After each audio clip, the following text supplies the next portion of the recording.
अस्सलाम वालेकुम। कैसे हैं आप लोग? उम्मीद है आप सब ठीक होंगे। कंटिन्यू करते हैं क्लास 8 की साइंस को। चैप्टर नंबर 2 पढ़ेंगे आज हम। इस वीडियो के बाद आज ही मैं एक और वीडियो अपलोड कर दूंगी, थोड़ा लेट ही सही लेकिन अपलोड कर दूंगी। मैथ एक्सरसाइज 7.4 क्लास 7 का जो मैथ का टॉपिक चल रहा है हमारा। अगर आप रेगुलर मेरे सब्सक्राइबर हो तो आपको पता होगा। तो इसके बाद वो वीडियो आ जाएगी, ठीक है जी। तो आज चैप्टर नंबर 2 पढ़ेंगे। चैप्टर नंबर 2 है हेरिडिटी इन ऑर्गेनिजम्स। बहुत इंपॉर्टेंट चैप्टर है, इसलिए मैं इसको पार्ट्स में कर रही हूँ। हमने ऑलरेडी प्रीवियस क्लासेस में हम पढ़ चुके हैं एनिमल सेल, प्लांट सेल के बारे में। हमें पता है कि सेल क्या है, basic functional basic unit of life है। और हम बेसिक फंक्शनल एंड स्ट्रक्चर जो इसकी हैं वो हमने सारे पढ़े थे। आज हम इसको थोड़ा सा डिफरेंट वे में पढ़ेंगे। आज हम सेल डिवीज़न के बारे में पढ़ेंगे। जैसे कि हमें पता है कि जो मल्टी सेलुलर ऑर्गेनिज़म्स होते हैं, मल्टी सेलुलर ऑर्गेनिज़म वो ऑर्गेनिज़म्स जिनमें एक से ज़्यादा सेल मौजूद होते हैं। तो उसमें प्लांट्स हैं, एनिमल्स हैं एंड ह्यूमन बींग्स हैं। ये कंपोज्ड होते हैं मोर देन बिलियन सेल्स इसमें मौजूद होते हैं मल्टी सेलुलर में। और which are the structural and functional unit of life. Cell are continuously dying and are replaced by new cells. Cell मरते हैं और फिर उसकी जगह पे न्यू सेल आ जाते हैं। अब ये जो मल्टीप्लिकेशन होती है ना न्यू सेल्स की, वो टेक प्लेस होती है by process that is cell division. Cell division के थ्रू जो है वो सेल जो है जो डाइंग सेल है तो वो क्या करता है, न्यू सेल में तब्दील हो जाता है। अब ये सेल डिवीज़न क्या है, सेल डिवीज़न को आगे हम देखेंगे। सेल डिवीज़न इन्वॉल्व होती है उसमें nuclear division and cytoplasmic division.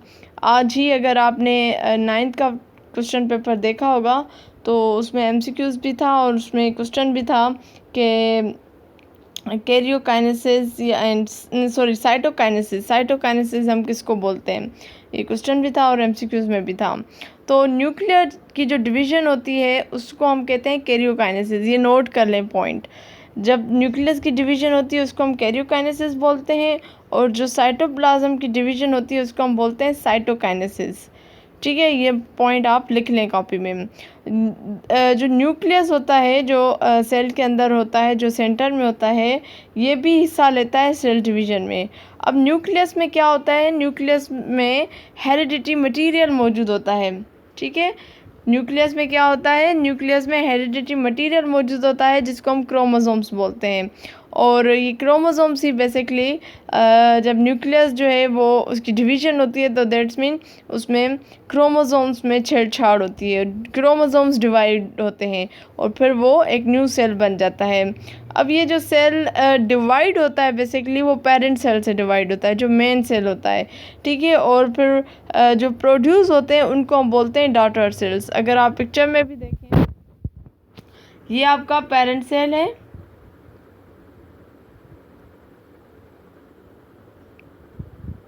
यहाँ पे मैं हाईलाइट कर दूँ, ये देखें ये पेरेंट सेल है। और ये पेरेंट सेल डिवाइड होकर फिर जो दो न्यू सेल में बन जाता है उनको हम क्या बोलते हैं, डॉटर सेल्स बोलते हैं। अब ये डिवीज़न कैसे होती है वो आगे हम आते हैं। आगे ये कह रहे हैं कि सेल डिवीज़न से पहले क्या होता है कि सेल एक फेज़ में जाता है, उस फेज़ को हम बोलते हैं इंटरफेज़ में। और उसमें क्या होता है, उसमें जो क्रोमोसोम्स हैं वो डुप्लीकेट होना शुरू हो जाते हैं। जो क्रोमोसोम्स हैं पेरेंट सेल में वो डुप्लीकेट होना शुरू हो जाते हैं और इस फेज़ को हम बोलते हैं इंटरफेज़। इंटरफेज़ वो फेज़ होता है जिसमें क्रोमोसोम्स जो है डुप्लीकेट होना शुरू हो जाता है। सेल डिवीज़न की बात करें तो सेल डिवीज़न बेसिकली दो तरीक़ों से होती है, एक है माइटोसिस और दूसरी है मियोसिस। माइटोसिस में क्या होता है कि इसमें जो सेल की जो बॉडी होती है वो डिवाइड होती है for growth, repairing and development. Mitosis में क्या होता है, in which body cells divide for growth, repairing and development. Meiosis में क्या होता है कि इसमें जो सेक्स सेल्स होते हैं वो डिवाइड होते हैं and gametes are formed. Sex cell जो है फिर मेल फीमेल की बात आ जाएगी, वो हम आगे देखेंगे। उसमें लेकिन मियोसिस में सेक्स सेल्स जो उनकी इन्वॉल्वमेंट होती है, फिर गैमेट्स आ जाते हैं और इसमें बेसिकली ये प्रोसेस है जिसमें रिप्रोडक्शन होती है ह्यूमंस में एंड अदर्स। ठीक है, अब यहाँ पे जो डू यू नो लिखा हुआ है इसमें भी बहुत इंपॉर्टेंट बातें लिखी हुई हैं। सबसे पहला पॉइंट है कि जो न्यूक्लियस है वही रिस्पॉन्सिबल होता है फॉर सेल डिवीज़न। अब ये क्यों? क्योंकि cell division contain nuclear material जिसको हम क्रोमोसोम्स बोलते हैं। तो आपको पता होना चाहिए कि क्रोमोसोम्स कहाँ पे होते हैं। क्रोमोसोम्स न्यूक्लियर में न्यूक्लियर नहीं, न्यूक्लियस, आई गेस मैं न्यूक्लियर ही बोल रही थी, ये न्यूक्लियस है। ठीक है, सेकेंड है chromosomes are made up of protein and nucleic acid. जो chromosomes nucleic acid and protein से बने होते हैं। जो तीसरा इम्पॉर्टेंट पॉइंट है कि जो मशहूर फेमस साइंटिस्ट है कौन, Francis Crick and James Watson, उन्होंने प्रेजेंट किया था फर्स्ट डीएनए मॉडल इन 1953। तो ये दो बंदों के नाम याद रख लें, FC और JW, यानी Francis Crick and James Watson. इन्होंने प्रेजेंट किया था प्रेजेंट द फर्स्ट डीएनए। उसके बाद जो 4 इम्पॉर्टेंट पॉइंट है विच इज़ दी, कोई भी ऑर्गेनिज्म हो उसमें जो नंबर ऑफ क्रोमोसोम्स हैं जो पेरेंट सेल्स में वो कांस्टेंट ही होते हैं। अगर फॉर एग्जांपल अगर हम बात करें ह्यूमन की, तो ह्यूमन में टोटल 46 क्रोमोसोम्स होते हैं। क्रोमोसोम्स हमेशा पेयर में होते हैं। तो पेयर की अगर हम बात करें तो 23 पेयर्स होंगे, और आप ऐसे बात करें तो 46 क्रोमोसोम्स होते हैं। अब एक लिस्ट आप बना लें, आप गूगल में जाकर लिखें कि chromosomes in different living organisms, तो आपको उसमें अंदाज़ा हो जाएगा कि जो डिफरेंट ऑर्गेनिजम्स के नाम आ जाएंगे, तो उसमें किस में कितने क्रोमोसोम्स हैं उसमें बताएंगे कि जो मटर का दाना है उसमें कितने क्रोमोसोम्स होते हैं, इंसानों में कितने हैं, इसी तरीके से फ्रॉग का बताएंगे। तो आप वो नोट करके एक लिस्ट बना लो। ठीक है, जो इम्पॉर्टेंट है उनको आप लिख लो। लेकिन आप यहाँ पे ये बात याद रख लो कि ह्यूमन में कितने होते हैं, 46 होते हैं, 23 के पेयर्स होते हैं। अब हम आ जाते हैं माइटोसिस के बारे में बात करते हैं। माइटोसिस हमने जो पढ़ा, जिसमें जो है डिवीज़न होती है for repairing and growth and development के लिए। ठीक है, अब माइटोसिस क्या है? माइटोसिस जो है वो टेक प्लेस इन सोमेटिक और vegetative cell as a normal process of growth and development. जो नॉर्मल कोई सेल की ग्रोथ होनी हो या डेवलपमेंट होनी हो तो उसमें जो है माइटोसिस की इन्वॉल्वमेंट होती है। माइटोसिस में क्या होता है, जो पेरेंट सेल्स होता है वो डिवाइड हो जाता है 2 डॉटर सेल्स में, और with the exact number of chromosomes which are the barriers of the heredity characteristics. अब जो डॉटर सेल्स में कितने क्रोमोसोम्स होंगे, फॉर एग्जांपल अगर आप जिसकी भी डिवीज़न हो रही है, अब उसमें जितने नंबर ऑफ क्रोमोसोम्स होंगे पेरेंट में भी उतने ही होंगे। और आगे ये जो कह रहे हैं कि हेरिडिटी कैरेक्टरिस्टिक्स की ट्रांसफ़र, जो हेरिडिटी मटेरियल जो है ना वो आपका क्रोमोसोम्स में होता है, और वो ही आप जब पेरेंट सेल में चला जाएगा तो वही कैरेक्टरिस्टिक्स जो हेरिडिटी है वो चले जाएंगे। फॉर एग्जांपल अगर हम ह्यूमन की बात कर लें, या हम चलो एक डॉग की एग्जांपल ले लेते हैं, तो डॉग का जो कलर का पैटर्न होगा, उसके जो स्किन पे पैटर्न जिससे किसी डिज़ाइनिंग बनी होगी, अगर वही मटेरियल जो उसमें हेरिडिटी मटेरियल मौजूद होगा पेरेंट सेल में भी वही जाएगा, तो फिर जो वहाँ से जो उसके जो डॉग के जो बच्चे हों उनका भी पैटर्न उसी तरीके से होगा। ठीक है, आगे हम इसको पढ़ेंगे तो और बातें इसकी क्लियर होती जाएंगी। इसमें क्रोमोसोम्स में जीन्स भी मौजूद होती है। जीन्स जो है वो रिस्पॉन्सिबल होती है for the production of characteristics are found in the chromosomes. जो कैरेक्टरिस्टिक्स क्रोमोसोम्स में मौजूद होंगे पेरेंट सेल में, वही कैरेक्टरिस्टिक्स आपके ट्रांसफ़र होंगे जो है डॉटर सेल्स में, जो मैंने अभी डॉग का एग्जांपल दिया। Prior to mitosis interphase occur as a part of cell division, जो हमने पहले बात की, जिसमें क्रोमोसोम्स की डुप्लीकेशन होना शुरू हो जाती है। माइटोसिस के 4 स्टेजेस होते हैं, prophase, metaphase, anaphase and telophase. मैं रिकमेंड करती हूँ कि ये आप इनको रट लें, इनमें से क्वेश्चन ज़रूर आता है। Prophase, metaphase, anaphase and telophase.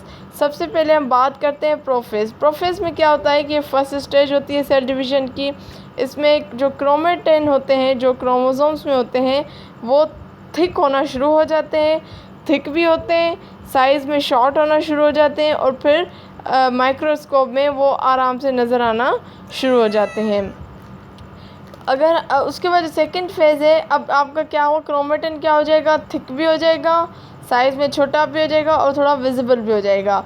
अब सेकंड जो फेज़ है which is the metaphase, metaphase में क्या होता है, जो क्रोमोसोम्स हैं वो attached to spindle fibre found by the two centrioles. अब इसके अगर हम थोड़ा सा नीचे पिक्चर की तरफ आ जाए ना, थोड़ा सा आप यहाँ पे देख लें, ये हम मेटाफेज़ की बात कर रहे हैं, तो ये आपका इस तरीके से ये आपका जो है क्रोमोसोम्स होते हैं, ये मैं इनको हाईलाइट भी करते जाऊं ताकि आपको क्लियर होता जाए। ये देखें, ये इस तरीके से जो है सेंट्रोमर्स होते हैं और फिर ये इस तरीके से इनमें स्पेंडल्स आना शुरू हो जाते हैं इस तरीके से, ठीक है, ये इस तरीके से। और आप देखें जितने भी आपके क्रोमोसोम्स हैं वो सेंटर में आना शुरू हो जाते हैं। ये सब किस में होता है, ये मेटाफेज़ में होता है, ठीक है। और ये अटैच हो जाते हैं किसके साथ, स्पेंडल्स के फाइबर्स के साथ, फॉर्म बाय द टू सेंट्रोल्स। उसके बाद एनाफेज़ में क्या होता है कि इनमें कंट्रैक्शन होती है स्पेंडल फाइबर्स की, और फिर रिज़ल्ट में क्या होता है कि ये अपोजिट पोल्स, जो सेल्स के जो पोल्स हैं उनके अपोजिट डायरेक्शन की तरफ जाना शुरू हो जाते हैं, कौन, क्रोमोसोम्स। उसके बाद एंड फेज़ है टेलोफेज़। टेलोफेज़ लास्ट स्टेज है जहाँ पे जो क्रोमोसोम्स हैं वो रीच करते हैं टुवर्ड्स देयर रेस्पेक्टिव पोल्स, जो जो उनके पोल्स होंगे उस तरफ वो चला जाएगा। और इसमें क्या होगा, साइटोकाइनेसिस का जो है प्रोसेस होता है। अब इसमें क्या होगा कि जो साइटोकाइनेसिस प्रोसेस होगा और उस प्रोसेस में फिर 2 डॉटर सेल्स आपके बन जाएंगे। अब ये डॉटर सेल्स जो है वो एग्जैक्ट कॉपी होते हैं पेरेंट सेल की with the same number of chromosomes, ठीक है। इस तरीके से आप देख रहे हैं किस तरीके से सेंटर में एक क्लेवेज फ्लो बन जाता है, ये वाला क्लेवेज बन जाएगा ताकि ये बीच में फिर एक बनकर और फिर ये एक 2 आपके जो है डॉटर सेल्स बन जाते हैं, ठीक है। उसके बाद हम बात करते हैं मियोसिस की। मियोसिस जो है रिडक्शन होती है, मियोसिस को एक और नाम भी है जिसको हम रिडक्शन सेल डिवीज़न बोलते हैं। मियोसिस में जो है consist of 2 nuclear division, meiosis 1 and meiosis 2। और जो ये ज़रूरी रहती है फॉर सेक्सुअल रिप्रोडक्शन के लिए। मियोसिस में क्या होता है, जो डॉटर सेल्स होते हैं वो produce and have half the number of chromosomes, जिसको हम हैप्लॉइड बोलते हैं, then the parent cell। अब meiosis 1 is a reduction division in which the number of chromosomes is reduced। अब इसमें क्या होता है, meiosis 1 में जो है क्रोमोसोम्स की तादाद क्या हो जाती है, कम हो जाती है। और ऊपर जो इन्होंने हैप्लॉइड की बात की थी, इसमें क्या है, meiosis में जो डॉटर सेल्स होते हैं वो प्रोड्यूस करते हैं क्या, half number of chromosomes, half number of chromosomes, इसलिए इसको हैप्लॉइड बोलते हैं। और आई गेस इसका एक और नाम भी आगे है, डिप्लॉइड है, वो इसमें है या नहीं आई डोंट नो, लेकिन यहाँ पे हैप्लॉइड आप समझ लें। हैप्लॉइड किसको बोल रहे हैं, जो डॉटर सेल है वो प्रोड्यूस करते हैं half the number of chromosomes, ठीक है। उसके अलावा मियोसिस 2 में क्या होता है कि ये भी सिमिलर माइटोटिक डिवीजन की तरह होते हैं, इसमें नंबर ऑफ क्रोमोसोम सेम ही रहते हैं, मतलब half during the formation of 4 daughter cell, और in occur in 6 organ during gametes formation. अब इसमें देखिए प्रोफेज 1, मेटाफेज 1, एनाफेज 1, टेलोफेज 1, सब कुछ सेम ही है इसी तरीके से, ठीक है। आप पिक्चर्स को देख लें सामने, और बस इसमें हैप्लॉइड नंबर ऑफ क्रोमोसोम्स होते हैं, मतलब हाफ क्रोमोसोम्स होते हैं इस तरीके, और 4 इसमें जो है डॉटर सेल्स बनते हैं, ठीक है। अब लास्ट जो है हम डिफरेंस कर लेते हैं माइटोसिस एंड मियोसिस का। माइटोसिस में क्या होता है कि इट अकर इन सोमेटिक यानी cell body cells where parent cells divide during growth, repair and development. और मियोसिस में क्या होता है कि इसमें सेक्सुअल रिप्रोडक्शन होती है, और इसमें और क्या होता है, इसमें गैमेट्स, हाँ, फॉर्मेशन ऑफ गैमेट्स होती हैं, जिसमें आपके फीमेल के एग्स और मेल का स्पर्म मिलकर जो है आपका एक मतलब इनके जो गैमेट्स मिलकर फिर एक आपका सेल बनता है जिसको हम जाइगोट सेल बोलते हैं।